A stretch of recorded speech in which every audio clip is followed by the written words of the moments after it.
guess what was the overall impression of the first week of spring ball? Loved our attitude, effort, approach. Obviously, to the extent that we need to, um, the execution of the installs and everything that's a little new. We've got a long way to go, but we're not going to add anything new today. So hopefully we'll see kind of how they retain, from a week off from the first three practices to today. So thought that the return meeting last night was as good as I've seen. Typically you worry about people being tardy or flat tire or whatever, and we had zero of that. Everybody was back on time early. Team meeting today was really, really good. We've had a great day of recruiting. It's been a good day, so hopefully practice will finish off the day really well. Coach, can you talk a little bit about how you spent the week with the players on spring break? And did you get any reports? Were there any players that stayed in town to work and try to get ahead of the game in terms of installs and learning the new system? Well, I let the entire staff off for spring break. I mean, we haven't had typically the normal year, you would hope the dead period of February gives us a breather, but we went straight from recruiting to installing and learning each other in February, so we had no time. So the staff, some are still trying to get their families here, I think, and so I can't really answer. I do know some stayed in town because I talked to several, but Dom, I'm sure Dom's not going anywhere. He never goes anywhere. He just, I'm sure he had hours that it was open if some wanted to do that, but I don't have enough knowledge of that to speak on it. So I think everybody kind of needed a break, and including myself. And You got a good chance to recharge from a tough recruiting period? did. Jill and I, we were in town the first part of the week, which truthfully, my favorite vacation, when I have one, would be to get up, come to the office, go play golf, come back to the office, sleep in my own bed. That's honestly kind of like my wife makes fun of me all the time, but that's really kind of like my favorite vacation. I'm not a big travel person or anything, but we did at the end of the week travel to Florida and got to see Coach Malzahn and Christy, who are dear friends of ours, and playing a little golf tournament that was a big golf tournament actually. But so we had a combination of things, but I definitely enjoyed my week. I'm sorry, Coach Barrett.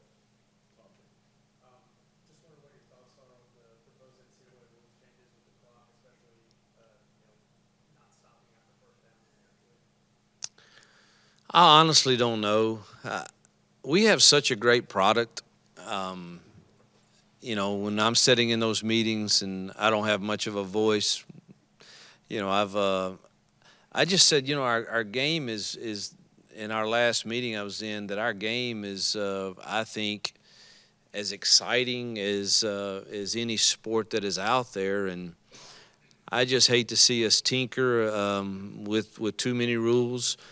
I'm being told that that's going to eliminate 6 to 8 plays a game, possibly. So it shouldn't affect it terribly. I've always been the one that says, the people that we should, in my opinion, that we should be truly trying to protect in the length of games is the people that are in Jordan-Hare Stadium. I mean, the people sitting on their couches and that choose to do that, great. I'm glad they're tuning in. We need that. But the ones they can get up and go get a beverage and another piece of sausage and cheese plate in their kitchen and come back during the commercial, and we're all sitting in there waiting for the. So I've never understood why we just don't try to, on the front end, maybe adopt what every other sport is doing now, and that's pitcher in pitcher, and let's just keep playing. And, I don't know, the NFL model is, I think, 2 of the timeouts in a quarter are pitcher in pitcher, and they keep playing. Then one is a true like we experience. But so I don't have an opinion yet. I will after the season, I'm sure. Coach Reeves, what are your thoughts on the SEC schedule potentially? Saban had a few comments, and there's been a lot of discussion about which team should get who. Yeah, I don't. Have they decided the format yet? So I've kind of the makeup until if I can't control it, it's probably not worth me worrying about. And I have zero control, and I trust John Cohen and Dr. Roberts, and they're sitting in those meetings, and they're going to do the best they can to do what's best for Auburn University, and whatever that ends up being, you know what? We all knew coming into this league when we took these jobs that you're going to have a hard schedule. Some of us have it harder than others and are used to that.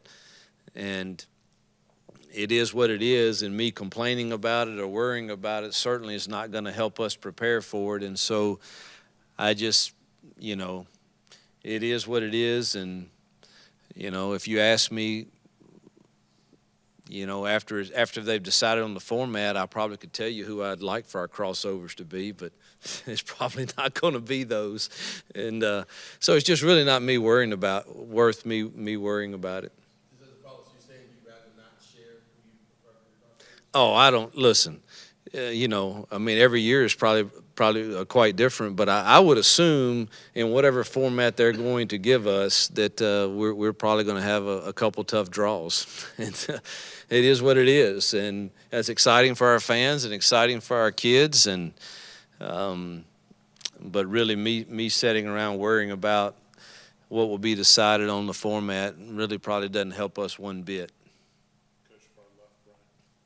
Yes, you wanted to ask you about the first 3 practices. What did you see? The quarterback's good, and maybe some things you want them to improve on. It's still the same thing that I said prior. They love what we're doing. I think they love our approach to coaching them. We're rotating them, giving them all the same equal opportunities. There were some good things, and there were some not so good things. And it's the not so good things. Can we get, more consistent at doing the better things? And 3 practices is really not enough, but I've seen some good things from all 3. Truthfully, the last one, that was a tough one to judge them on because that Friday, that win was, it was an issue. It was an issue for throwing the football for sure, for everybody. So, but anxious to get back out with them. But love their approach. I've seen some good things for sure from all 3. Hugh, I guess what format are you sort of looking for Friday's scrimmage? What do you want to get out of that after having these off? Yeah, I never know what exactly has been put out. So it's not going to be some all-out scrimmage. It will be situational by then, whether it's a 2nd and 7 period, play 3rd down live, or a P and 10 period. But it's not. We're not quite ready yet just to all-out scrimmage. So, and we're certainly not ready to tackle our tailbacks yet or anybody. We're going to protect them, but there will be some fairly live situational stuff.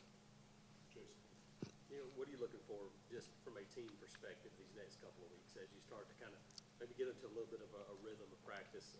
What are you kind of wanting to see as you head towards the spring game? Well, alignment, assignment, and effort. Are we aligned correctly? We had a lot of those issues in practices 1, 2, and 3 on both sides. And are we doing the right assignment, and are we doing it with the right effort? And if we're doing our job as coaches, then that should be improving from practice to practice to practice. And some of the stuff that you see that we saw in the first 3 hopefully diminishes some. And so it's really about those three things, whether we're in a scrimmage situation and we are playing this period of practice live, or it's thud or it's tag, until I see us aligning correctly and playing with great technique and doing our assignment right and playing with great effort, it's going to be hard for me to feel like we're improving at the rate that I want us to until I see those. Coach, talk about the offensive line. A lot of eyes are going to be on the development of that position.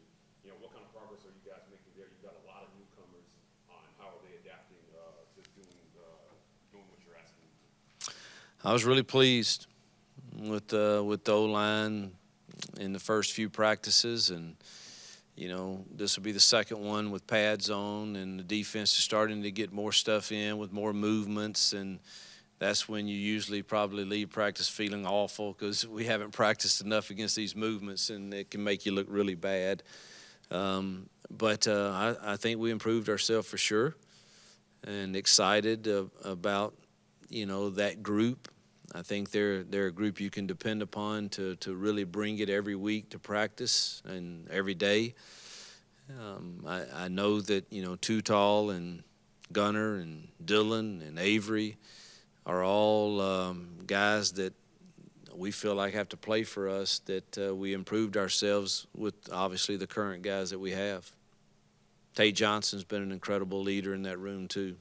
Would you call him the standout to this point in practice, or is there anybody else that stands out? I'm not ready to say that he's standing out over anyone else. I just know that there's an expectation that we're trying to set, and he wants to drive the train for that expectation, and it matters to him. Wearing Auburn on his chest means something, and you can't have enough of those guys.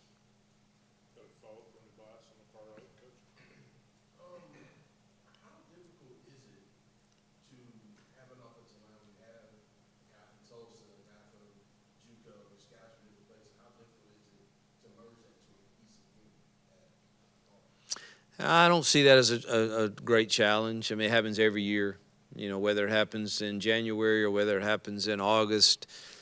But usually in January, you're adding quite a few pieces to your puzzle, whether they come from Tulsa or whether they come from high school. I didn't mention the high school mid-year enrollees that we had that are the same, that, Connor Liu and Clay and Braden, and, we're thrilled. We needed depth in that room to be able to practice. And so I don't think that's a huge challenge. That's something that we're kind of used to dealing with. And, I think players by now, if they're realistic, they understand at this level, every year we're trying to out-recruit you, and not many coaches will say that, but that's the truth. You got to compete every year to earn your time, and we're going to try again next year to go find another one that's even better.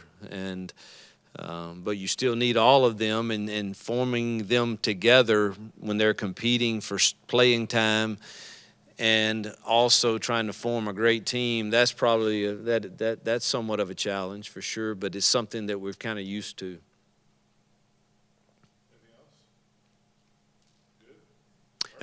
Yeah, can I say, man, congratulations to Coach Pearl, basketball team. Man, I mean they've showed a lot of resolve this year, and I don't know, man. I've got this gut feeling that they might show up and make a run in this thing, and just happy. And I know I'm happy for the Auburn people that it's in Birmingham, and hopefully more of our people can get there. But really, I text with him like every other day or every game day for sure. But excited for him, his staff, and our players, and also I think Coach Jay and the women's also made it in the WNIT, and wish them a lot of luck. But pulling for those guys. All right, Coach. All right, thank you. Hey, Coach. Yep. Any